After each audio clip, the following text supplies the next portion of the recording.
لا يقعد قوم يذكرون الله تعالى إلا حفتهم الملائكة وغشيتهم الرحمة ونزلت عليهم السكينة وذكرهم الله في من عنده মায়ার নবী রহমতের নবী জাগায় ও উম্মতের দল যেই জায়গার ভিতরে কোরআন আর হাদিসের কথা বলা হয় ওই জায়গা নিয়ে আল্লাহর ফেরেশতারা আল্লাহর সঙ্গে কথাবার্তা শুরু করে দেয়। আমার আল্লাহ কাকায় ফেরেশতারা রে ওই ময়দানের ভিতরে ওই বান্দাগুলা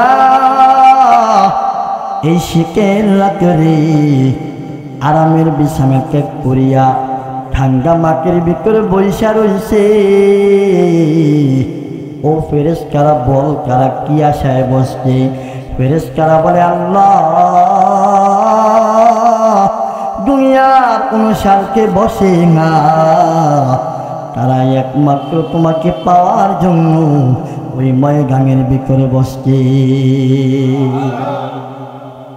আল্লাহ বলে কারার কি চায়?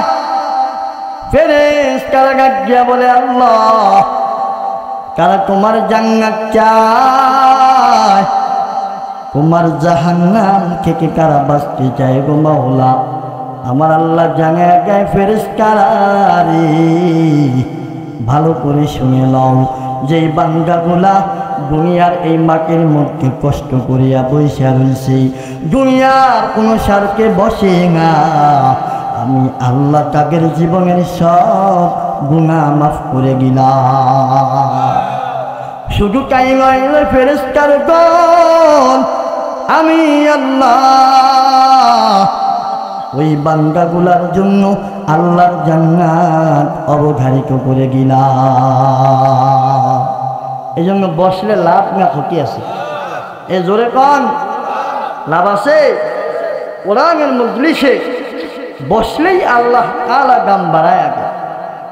আরে ভাই এই সময়টা যদি চায়ের দোকানে বৈশা বৈশা কাটাইতাম তাহলে এই সময়টা আমার আপনার আমল নামায় দোকানের কাছে বৈশা কেউ কোরআন পড়ে না, দোকানের কাছে বৈশা বর্তমান এমন পরিস্থিতি বসলেই অমুকের সমালোচনা, অমুকের গীবত, অমুকের শেকায়েত, অমুকের বদনাম এগুলাই চায়ের দোকানে চলে, ঠিক কিনা জোরে কান? ওই চায়ের দোকানে বসলে নবী এই জন্যই বলেছেন সব চাইতে উৎকৃষ্ট জায়গা হলো আল্লাহ তাআলার ঘর মসজিদ, আর সব চাইতে খারাপ জায়গা হলো বাজার, ঠিক কিনা জোরে কন? এমনিকেই বলে নাই এমন এমন গুনাহ করে যেই গুনাহ দেখা যায় ছোট, কিন্তু মায়ার নবী বলেন এই গুনাহগুলা বিশাল আকার ধারণ করে কবিরা গুনাহ হয়ে যায়, বলেন নাউজুবিল্লাহ। আর একটা কবিরা গুনাহ জাহান্নামে নেওয়ার জন্য যথেষ্ট, ঠিক কিনা জোরে কন? এই জন্য দোকানের ভিতরে বসলে, চায়ের দোকানে বসলে গীবত, শেকায়েত আর মানুষের বদনাম এগুলা পরিহার করতে হবে। ওখানে বসলে এগুলাই হয়।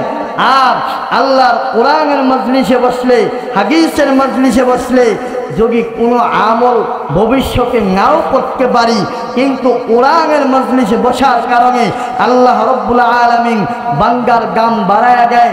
শুধু তাই নয়, প্রত্যেকটা সময়ের জন্য আল্লাহ রাব্বুল আলামিন বান্দার আমল নামার ভিতরে নেকি লিখতে থাকে। সুবহানাল্লাহ। নেকির দরকার আছে না নাই? জোরে বলেন। একটা নেকির জন্য হাসরের ময়দানে আটকা পড়ে যাবে। একটা নেকির জন্য সন্তান মায়ের পিছে পিছে দৌড়াবে, একটা নেকির জন্য বাবা সন্তানের পিছে পিছে দৌড়াবে, একটা নেকির জন্য স্ত্রী স্বামীর পিছনে দৌড়াবে, একটা নেকির জন্য স্বামী স্ত্রীর পিছনে দৌড়াবে, বলবে ও স্ত্রী দুনিয়ায় তোর জন্য কষ্ট কম করে নাই, দুনিয়াটা তোর জন্য, সম্পদের জন্য, আলিশান বাড়ির জন্য, ভালো থাকার জন্য আমল কামল কিছুই করি নাই, পুরা সময়টা তোর জন্য গিয়া গেছি, ও স্ত্রী, মাত্র একটা নেকির জন্য আজকে আল্লাহর দরবারে আটকা পড়ে গেছি। ও স্ত্রী, আমাকে একটা নেকি দাও। স্ত্রী ডাক দিবে, কে তুমি? তোমাকে আমি চিনি না। দুনিয়ার জমিনে আমার স্বামী ছিল, কিন্তু তোমাকে আমি চিনি না, যাও যাও, দূর হয়ে যাও। সন্তান মায়ের কাছে দৌড়াইবে,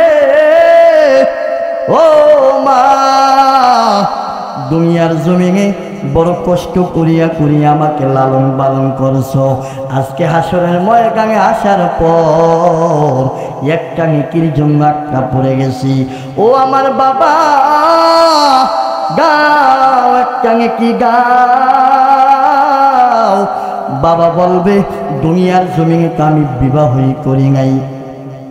বাংলা বলতে সেগুলা, ইয়াউমা ইয়াফিরুল মারউ মিন আখিহি ওয়া উম্মিহি ওয়া আবিহি ওয়া সাহিবাতিহি ওয়া বানিহি। আমার আল্লাহ বলে, ওই কিয়ামতের দিন, মুসিবতের সময় মা সন্তানকে ভুলিয়া যাইবে, সন্তান মাকে ভুলিয়া যাইবে, স্ত্রী স্বামীকে ভুলিয়া যাইবে, স্বামী স্ত্রীকে ভুলিয়া যাইবে, বোন ভাইকে ভুলিয়া যাইবে, ভাই বোনকে ভুলিয়া যাইবে। এর নবীর উম্মতের দল একজন সেদিন ভুলবে না। জোরে চিল্লায় ডাকবেন না, সেই প্রভুর নামটা কি? আরো জোরে মায়ার ডাকবেন না, আল্লাহ। সব চাইতে ভালো বন্ধুর নাম একমাত্র হলো আমার আল্লাহ। দুনিয়ার জমিনে যত বন্ধু বান্ধব দেখতেছি, যত আত্মীয় স্বজন দেখতেছি, এটা স্বার্থের কারণে আত্মীয়তার বন্ধন, স্বার্থের কারণে বন্ধুত্ব। দুনিয়ার জমিনে স্বার্থে যদি আঘাত লাগে গো, দুনিয়ার জমিনে বান্দা ভুলিয়া যায়। কিন্তু আমার আল্লাহ এমন আল্লাহ, এমন প্রভু, যে মায়ের আল্লাহ বান্দাকে মায়ের পেটে থাকা অবস্থায় ভুলে না। যে আল্লাহ দুনিয়ার জমিনেও আমাকে ভুলে না, যে আল্লাহ হাসরের ময়দানেও ভুলবে না। এমন বন্ধু আর কেউ হতে পারে না, যেমন বন্ধু আমার আল্লাহ একমাত্র। কথা কোন ঠিক কিনা? তোমার মতো প্রিয় বন্ধু যার হৃদয়ের, তার কি আর থাকতে পারে, কার কি আর থাকতে পারে চিন্তা মৃত্যুর ভয়। তোমার মতো প্রিয় বন্ধু যার হৃদয়ের, শিশুকালে মায়ের দুগে বাঁচাও খোদা প্রাণ, মায়ের স্নেহে বেড়ে ওঠা তোমার অবদান। ঠিক কিনা? শিশুকালে মায়ের দুগে বাঁচাও খোদা প্রাণ, মায়ের স্নেহে বেড়ে ওঠা তোমার অবদান। বন্ধু হয়ে চিরদিনই, বন্ধু হয়ে চিরদিনই থেকো গো সহায়। তোমার মতো প্রিয় বন্ধু যার হৃদয়ের, তার কি আর থাকতে পারে, তার কি আর থাকতে পারে চিন্তা মৃত্যুর ভয়। তোমার মতো প্রিয় বন্ধু যার হৃদয়ের। ঠিক কিনা? আল্লাহর চাইতে বড় বন্ধু আর কেউ হতে পারে? এই মজলিসে আসার কারণে আল্লাহ তাআলা বলেন, তোমার আমল নামার ভিতরে নেকি জমা হইতেই থাকবে, হইতেই থাকবে। যতক্ষণ কোরআনের ময়দানে থাকবা, তোমার আমল নামার ভিতরে অটোমেটিক তোমার আমল নামায় সওয়াব জমা হইতেই থাকবে, হইতেই থাকবে। বলেন না সুবহানাল্লাহ। এই জন্য কোরআনের ময়দানে আসতে পেরে আমরা খুশি না বেজার? এ জোরে বলেন খুশি না বেজার? আমরা খুশি হইলে কি হবে? শয়তান কিন্তু বেজার, ঠিক কিনা জোরে বলেন? শয়তান পায়কারা করতেছে কিভাবে মজলিস থেকে বের করা যায়, কিভাবে উঠায়া দেওয়া যায়। আরো যারা আছে বাড়িকে নিয়োগ করছে ময়দানে যাবে, চিন্তা ফিকির করতেছে। শয়তান কর যাইস না বৈশা থাক, ঠিক কিনা জোরে কন? ওই চায়ের দোকানে বৈশা বৈশা রাত জাগিয়া জাগিয়া নর্তকীর নাচ দেখতে মজা লাগে, কিন্তু কোরআনের আলোচনা শুনতে তাদের মজা লাগে না, ঠিক কিনা জোরে কন? কারণ কি জানেন? ফি কুলুবিহিম মারদুন, তাদের অন্তরের ভিতরে আল্লাহ মোহর মাইরা গেছে, যার কারণে কোরআনের আলোচনা তাদের ভালো লাগে না। কিন্তু তৎকালীন সময়ে আল্লাহর নবী যখন কোরআনের দাওয়াত দিতেন, কোরআন তেলাওয়াত করতেন, এই কোরআন শোনার জন্য ইহুদি নাসারা বেঈমানরা পর্যন্ত পাগল হয়ে যেত, ঠিক কিনা জোরে কন? কিন্তু আজকে মুসলমান আমরা ঘুমায় আছি। আজকে আমরা এখনো সিদ্ধান্ত নিতে পারি নাই ময়দানে যাব কি যাব না। দেখি হুজুর কেমন টান গায়, সুর গায়, ভালো লাগলে যাব, না হয় যাব না। এরকম এক প্রকারের লোক আসে না, জোরে কন?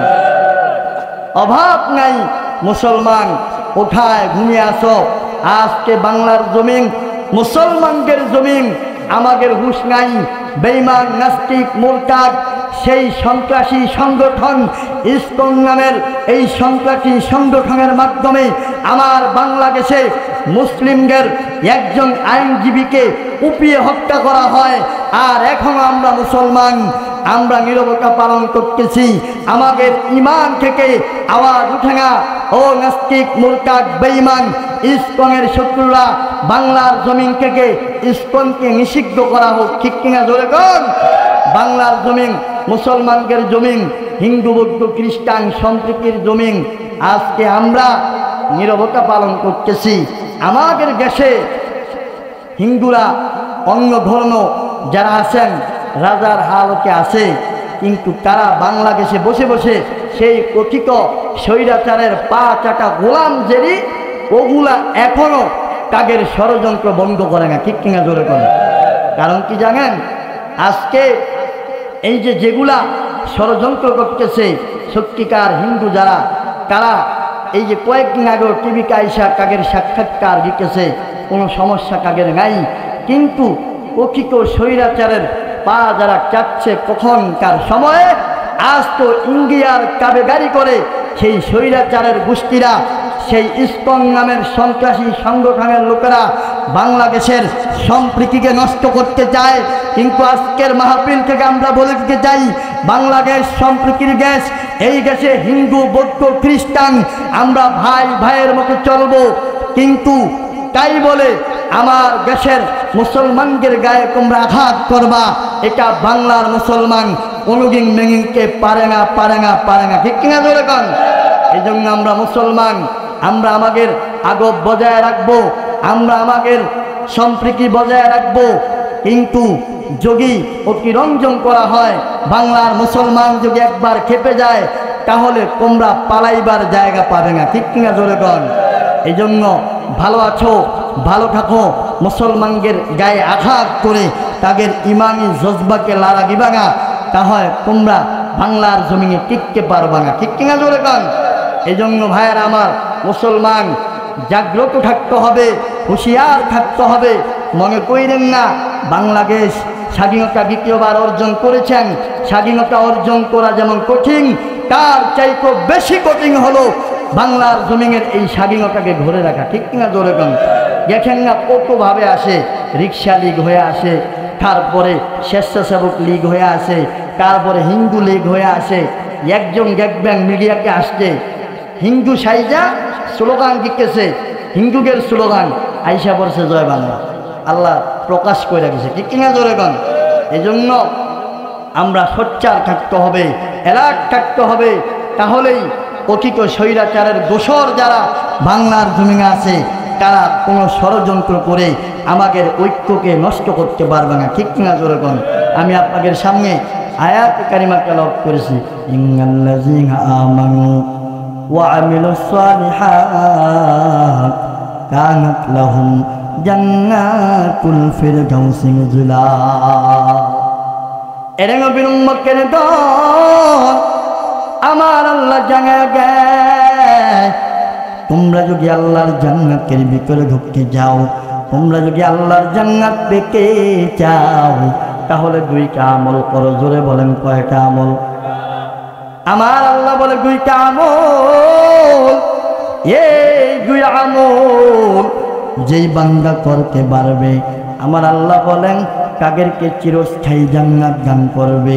এর নবীর উম্মতের দল, আপনাদের কাছে আমি জানতে চাই, আমরা কারা কারা আল্লাহর জান্নাতে যেতে যাই? নারে তাকবীর, নারে তাকবীর।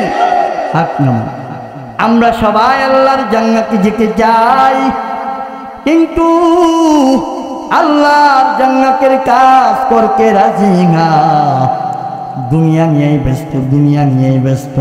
আমার আল্লাহ বলে মুমিনরা শুনে লও, তোমরা যদি আমি আল্লাহর জান্নাতের ভিতরে ঢুকতে চাও, তাহলে দুইটা আমল করে নাও, তাহলে আমি আল্লাহ তোমাদেরকে জান্নাত নামক ঠিকানা করে দিব। সুবহানাল্লাহ।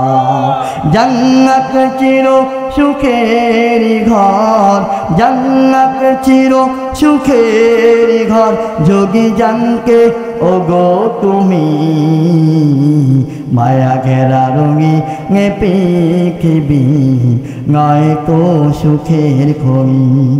জান্নাত পাওয়ার সহজ পথ সে তো শহীদ মরণ, জান্নাত পাওয়ার সহজ পথ সে তো শহীদ মরণ।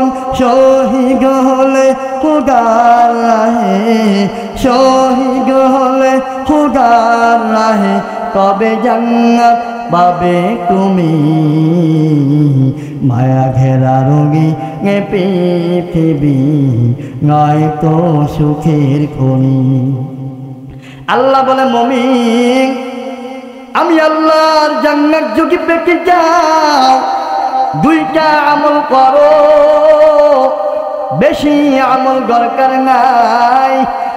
মায়ার নবী হাদিসের মধ্যে জানায়, আখলিস দীনাকা ইয়াকফিকাল আমালুল কলিল। হে বান্দা, তোমার ঈমানকে খাঁটি করে লও, অল্প আমলে নাজাতের জন্য যথেষ্ট হয়ে যাইবে। এর নবীর উম্মতের দল, আমার আল্লাহ বলে দুইটা আমল। এক নম্বর আমল, বান্দা তুমি তোমার ঈমানটারে মজবুত করে লও। এরে আল্লাহর বান্দা, ঈমান কেমন জিনিসের নাম, কোন জিনিসের নাম? একজন মুমিনের বড় সম্পদ একমাত্র তার ঈমান, ঈমানি পাওয়ার।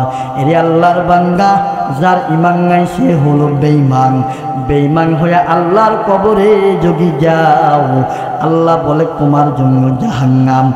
আর যদি কালিমা নিয়া ঈমানদার হওয়ার পর আল্লাহর জান্নাতের ভিতরে যাও, যোগী বান্দা তোমার আমলের ভিতরে কিছু গুনাহ থাকে, আমার মায়ের নবী জানায়, বান্দা তুমি তোমার গুনার শাস্তি পাওয়ার পর একদিন না একদিন তোমাকে আমার আল্লাহ জান্নাতের ভিতরে ঢুকায়া দিবে।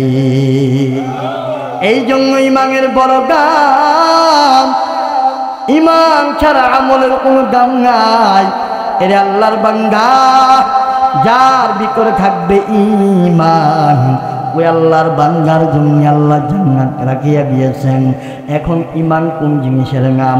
মায়ার নবী জানায়া দেয়, তিন জিনিসের সমন্বয় হলো ঈমান। এক নাম্বার ইকরার বিল লিসান, আমল বিল আরকান, তাসদীক বিল জিনান। মায়ার নবী বলেন মুখে স্বীকার করবা, অন্তরের ভিতরে বিশ্বাস করবা, আমলে পরিণত করবা। যদি অন্তরের ভিতরে বিশ্বাস করো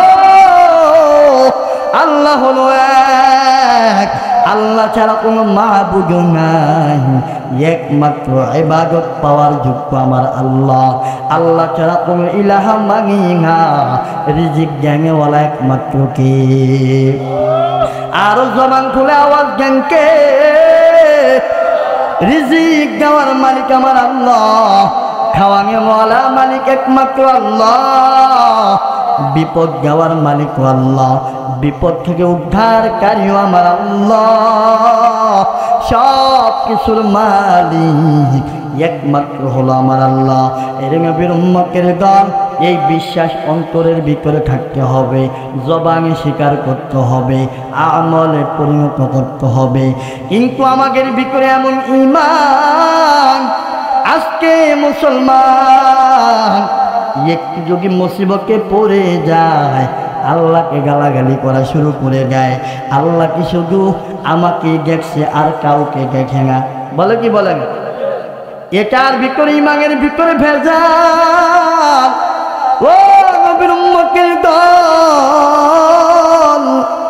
ঈমান এমন মজবুত হওয়া লাগবে, আমাদের মুসিবত আসবে, আমাদের ঈমানের ভিতরে পরীক্ষা চলে আসবে। আল্লাহ তাআলা কোরআনে কারিমের মধ্যে জানায়া দেয়, ওয়ালা নাবলুওয়ান্নাকুম বিশাইইন মিনাল খাউফি ওয়াল জু'i ওয়া নাকসিম মিনাল আমওয়ালি ওয়াল আনফুসি ওয়াস সামারাত। আমার আল্লাহ বলেন, হে ঈমানদার, তোমাকে আমাকে পরীক্ষা করা হবে। আমার আল্লাহ ঈমানের পরীক্ষা নিবে, তোমাকে ভয় দিয়া পরীক্ষা নিবে, তোমার সম্পদ শেষ করিয়া পরীক্ষা নিবে, তোমাকে বিপদে ফালাইয়া পরীক্ষা নিবে, তোমাকে মুসিবতের ভিতরে ফালাইয়া পরীক্ষা নিবে। যদি ঈমানের ভিতর ভেজাল থেকে যায় তাহলে আমরা ফেল করব।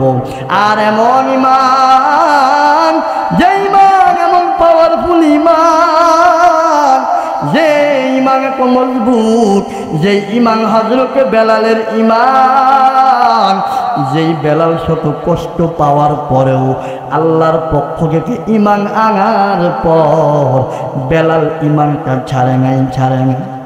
আর উমাইয়া যখন শুনল বেলাল কালিমা গ্রহণ করছে, উমাইয়া কাকে, বেলাল তুমি নাকি কালিমা গ্রহণ করেছো, ঈমান আনছো। বেলাল গাক গিয়া জানায়া গায়, ও উমাইয়া আমি তো কালিমা পড়ে মুসলমান হয়ে গেছি।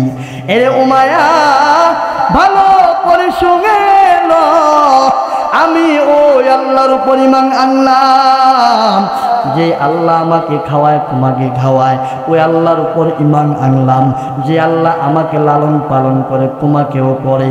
তোমরা যে গ্যাপ দেবীর পূজা করো রে, এই গ্যাপ দেবীর পূজা বন্ধ করে দাও। গ্যাপ দেবী নিজেই রক্ষা হইতে পারে না, তোমাকে আমাকে কেমনে রক্ষা করবে?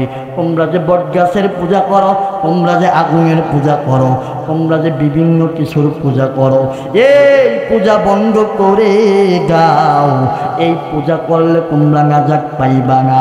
তোমরা ওই আল্লাহর উপর ঈমান আনো, যে আল্লাহ আমাকে তোমাকে লালন পালন করে।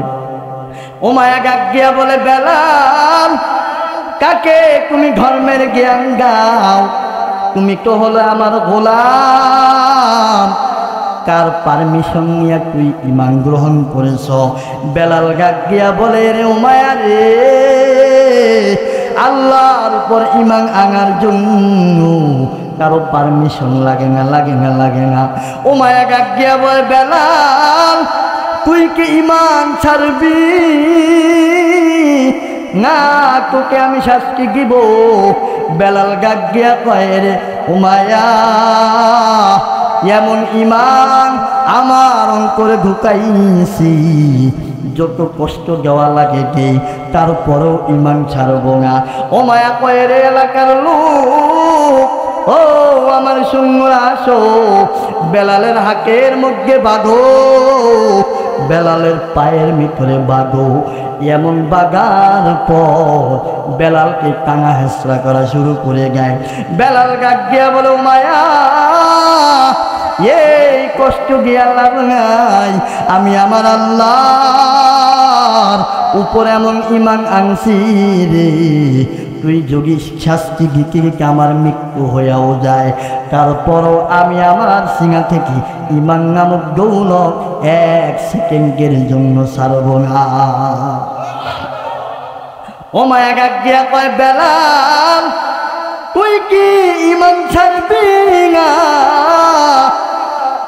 বেলাল গাক দিয়া কয় ও মায়া এক কথা আমি বারবার তোকে বলতে পারবো। বেলাল গাক দিয়া কয় এলাকার লোক